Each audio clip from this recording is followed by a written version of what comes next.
Tenho certeza que você já passou por um ônibus escolar, certo? Mas você já parou para pensar por que quase todo ônibus escolar do mundo tem exatamente a mesma cor? Já parou para pensar por que são amarelos e não vermelhos, por exemplo?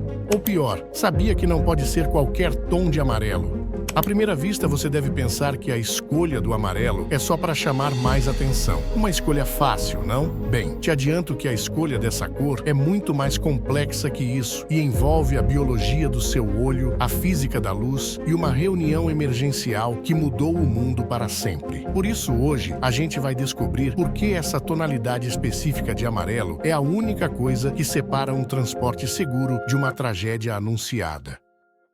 Para entender a escolha da cor amarela, vamos fazer uma viagem no tempo para 1939. Nos Estados Unidos, o cenário era um caos completo. O transporte escolar era uma gambiarra logística. Cada estado fazia o que queria. Você tinha ônibus pintados com as cores da bandeira americana, ônibus brancos e, acredite ou não, ônibus pretos, o que do ponto de vista de visibilidade noturna é um pesadelo técnico. Sem contar que o custo operacional era insano, os fabricantes tinham que manter estoques de tintas variadas e as peças de reposição não batiam. Aí que entra em cena um cara chamado Frank Sear, da Universidade de Colômbia. Ele organizou uma conferência técnica financiada pela Fundação Rockefeller, que reuniu engenheiros, especialistas em tintas e representantes das grandes montadoras da época. Ficaram trancados por 7 dias. O resultado não foi apenas uma cor. Foram 44 padrões técnicos nacionais que definiam desde as dimensões do chassi até a geometria da carroceria. Mas a decisão mais crítica foi a pintura. Eles precisavam de um padrão que funcionasse na linha de montagem e na estrada. O amarelo não foi um chute, foi a conclusão lógica de uma análise de dados. Aqui a gente entra na engenharia humana. Quando você projeta uma máquina, você precisa considerar o operador e o ambiente. O olho humano é um sensor biológico. E como qualquer sensor, ele tem faixas de sensibilidade. O amarelo que eles escolheram fica numa faixa específica do espectro de luz visível. Por que isso importa? Porque a nossa visão periférica, aquela capacidade de detectar movimento de canto de olho sem focar diretamente, é extremamente sensível a essa frequência de onda. Estudos mostram que a visão periférica humana detecta o amarelo cerca de 1,24 vezes mais rápido e com mais intensidade do que o vermelho. Pense nisso em termos de tempo de reação. Se você está dirigindo um caminhão carregado a 80 km por hora, cada fração de segundo conta. Essa cor foi projetada para ter um alto coeficiente de luminância. Ela opera bem em condições de baixa luz, no amanhecer, quando as crianças estão indo para a escola, e no entardecer, quando estão voltando. Funciona na chuva, na neblina e na poeira. Além disso, temos o contraste. O amarelo cria o maior contraste possível com o preto. É por isso que as letras e as faixas de proteção lateral são pretas. E não para por aí. Ela contrasta violentamente com o cinza do asfalto, o azul do céu e o verde da vegetação. É impossível para o cérebro humano ignorar essa mancha amarela no horizonte. É um alarme visual constante.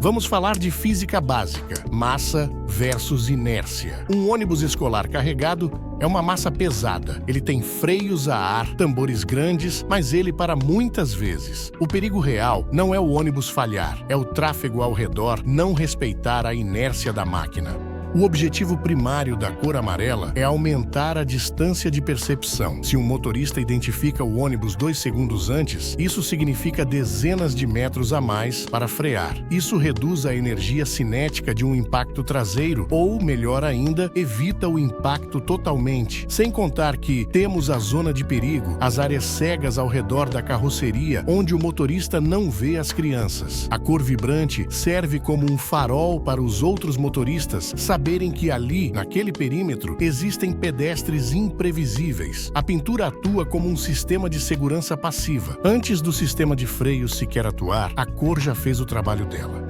Na indústria, padronização é sinônimo de eficiência e segurança. Imagine se cada extintor de incêndio tivesse uma cor diferente. Na hora do pânico, você hesitaria. O mesmo vale aqui. O amarelo virou um símbolo universal no córtex cerebral de qualquer motorista. Você não precisa ler escolar. Seu cérebro processa a cor e a forma do veículo em milissegundos e envia o comando para o seu pé direito. Alivie o acelerador. Isso é vital para as forças de segurança e para o fluxo de de tráfego. Um policial rodoviário identifica um transporte escolar a quilômetros. Um caminhoneiro sabe que aquele veículo à frente vai fazer paradas frequentes e obrigatórias. A cor elimina a ambiguidade. Na estrada, dúvida causa acidente e certeza salva vidas. A padronização criou uma linguagem visual que dispensa tradução. Agora, um detalhe para quem gosta de especificações técnicas. Você não vai numa loja de tintas e pede um amarelo qualquer. Se você fizer isso, vai levar o amarelo errado. O nome oficial, batizado naquela conferência e mantido até hoje, é o National School Bus Glossy Yellow, no Brasil também conhecido como amarelo ouro. Não pode ser uma tinta qualquer. Ela precisa resistir aos raios ultravioleta sem desbotar para o branco, precisa aguentar a poeira jogada nas estradas que corrói o aço e precisa manter o brilho para refletir os faróis à noite. Antigamente, usava-se cromato de chumbo para conseguir esse tom, o famoso amarelo cromo. Hoje, por questões ambientais e de saúde, a fórmula mudou, mas o espectro visível permanece exatamente o mesmo definido em 1939. Sempre vem aquela pergunta, mas se é para chamar atenção, por que não pintaram de vermelho? Vermelho não é a cor universal do perigo?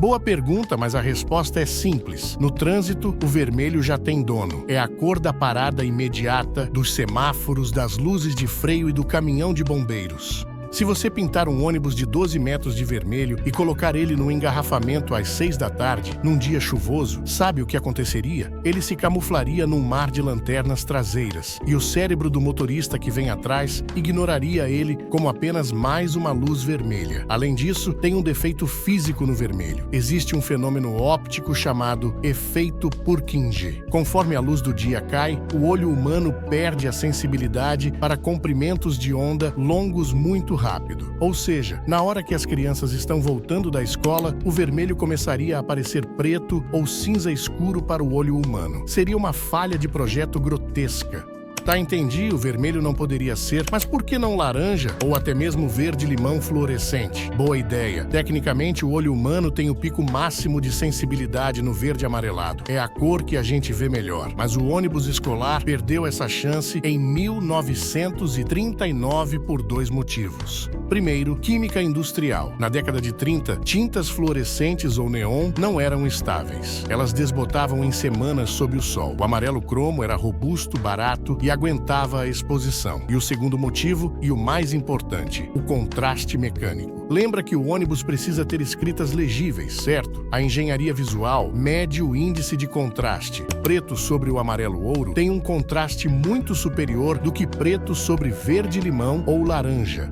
E o laranja foi descartado porque já é a cor universal das obras na pista e da sinalização temporária. Você não quer confundir um transporte de crianças com um trator consertando asfalto. Então, o amarelo ganhou dessas cores, porque ele não desaparece no escuro como o vermelho. Ele não se confunde com a paisagem como o verde. E ele oferece o melhor contraste possível para a leitura instantânea de texto preto. É o que a gente chama, na mecânica, de o ponto ideal de equilíbrio. É o equilíbrio perfeito entre o alerta e a identificação.